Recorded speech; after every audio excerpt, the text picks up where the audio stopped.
Assalamualaikum warahmatullahi wabarakatuh. Saya Resto Jengkinasih, NIM di 400-180-166. Kali ini saya ingin mempresentasikan mengenai tugas besar praktikum sistem pembangkit energi terbarukan atau SPET.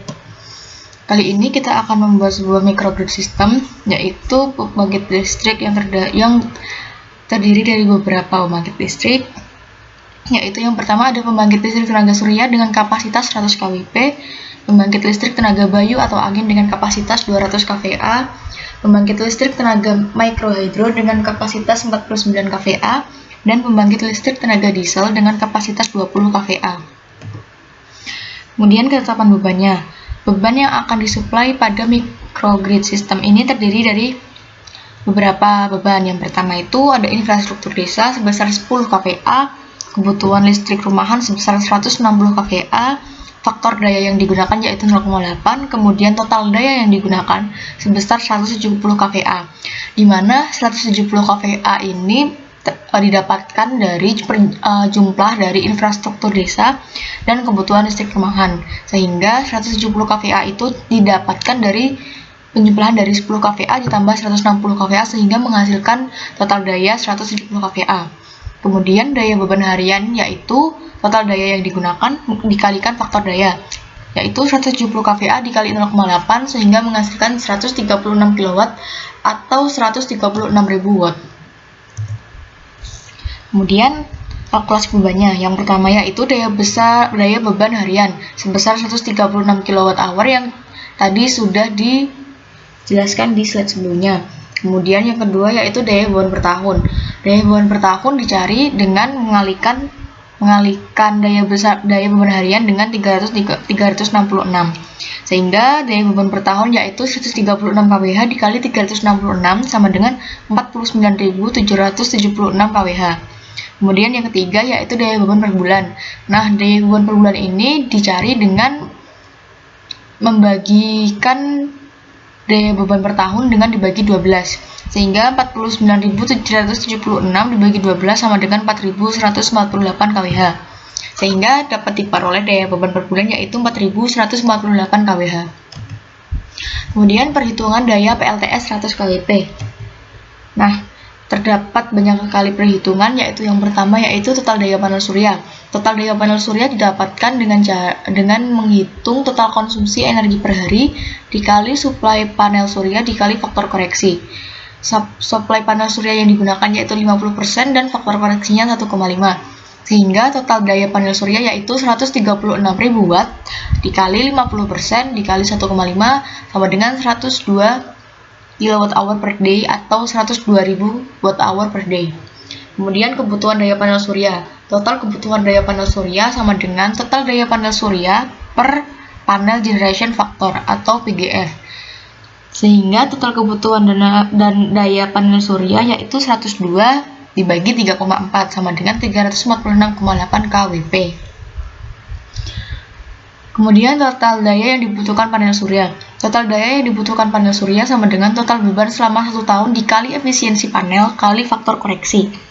Sehingga total daya yang dibutuhkan panel surya sama dengan 136.000 dikali 366. 136.000 dikali 366 ini untuk menghitung total beban selama 1 tahun. Kemudian efisiensi panelnya 50% dan faktor koreksinya 1,5. Menghasilkan 37.332 kWh per year. Kemudian ada total daya. Total daya didapatkan dari hasil total beban selama 1 tahun dikurangi total kebutuhan daya panel surya, sama dengan 49.776 dikurangi 37.332 sama dengan 12.444 kWh per year. Kemudian solar charge controller.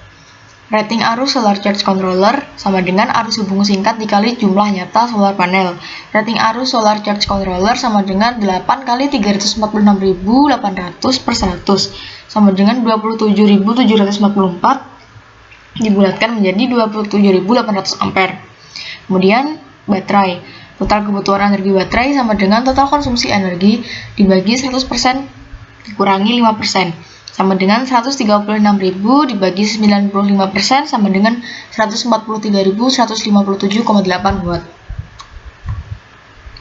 Kemudian dapat dilihat terdapat data kalkulasi sumber daya alam dari mulai bulan Januari sampai bulan Desember dengan kecepatan angin dengan satuan knot sebesar 430 di bulan Januari sampai yang Desember 250 diubah menjadi kecepatan angin dengan satuan meter per second dengan cara dikalikan 430 dikali dengan 0,51 sehingga menghasilkan kecepatan angin dengan satuan meter per second.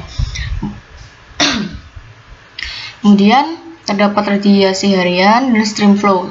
Stream flow ini masih menggunakan satuan meter kubik per second, kemudian untuk diubah menjadi stream flow dengan satuan liter per second, yaitu dengan cara dikali 1000, sehingga ini yang awalnya 6,77 dikali 1000 sama dengan 6770.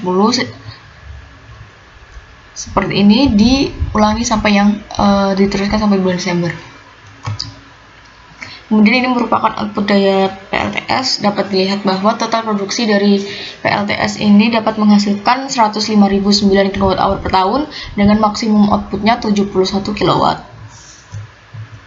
Kemudian output daya PLTB dapat dilihat bahwa total produksinya menghasilkan produksi sebesar 84.464 kWh per tahun dengan maksimum outputnya 1.333 kW.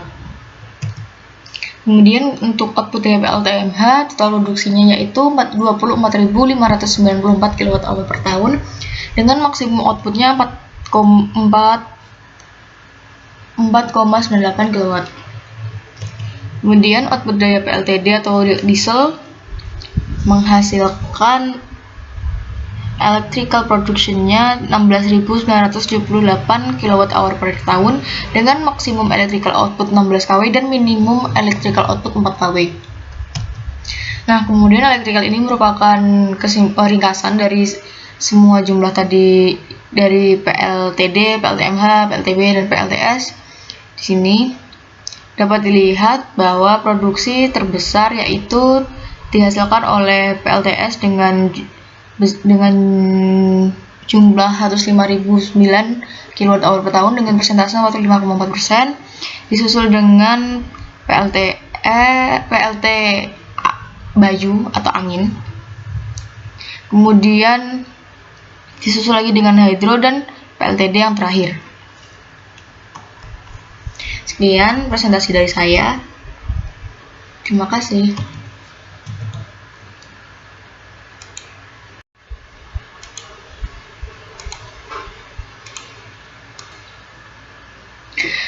Kemudian kali ini saya akan menjelaskan sedikit mengenai flow-nya. Yang pertama yaitu kita memilih electric load. Ini kita menulis scaled annual average-nya ini berdasarkan hitungan tadi yaitu 136 kWh per day. Kemudian jika sudah, kita bisa memilih konverternya.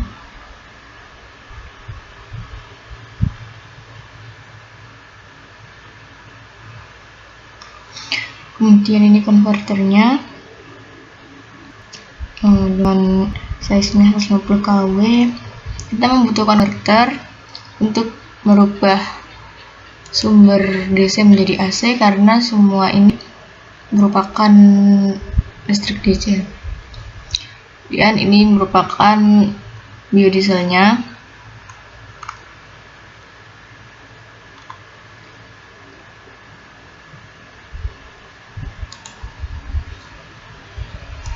Kemudian ini di dalam solar GHI resource terdapat day radiation. Ini diisi sesuai dengan yang ada di data tadi. Kemudian kita ke line. Ini juga average-nya diisi sesuai dengan yang ada di BT tadi. Kemudian kita ke hydro. Stream flow-nya ini juga diisi sesuai dengan yang ada di BT tadi. Kemudian skematiknya seperti di sebelah kiri terdapat tadi ini electric load, terdapat diesel, ini hydro, microhydronya, kemudian ini turbin, ini sel surya, dan kemudian ini baterai untuk menyimpan seluruh daya listrik yang tercipta dari sini. Kemudian kita membutuhkan ini untuk mengubah energi DC menjadi AC. Sekian, terima kasih.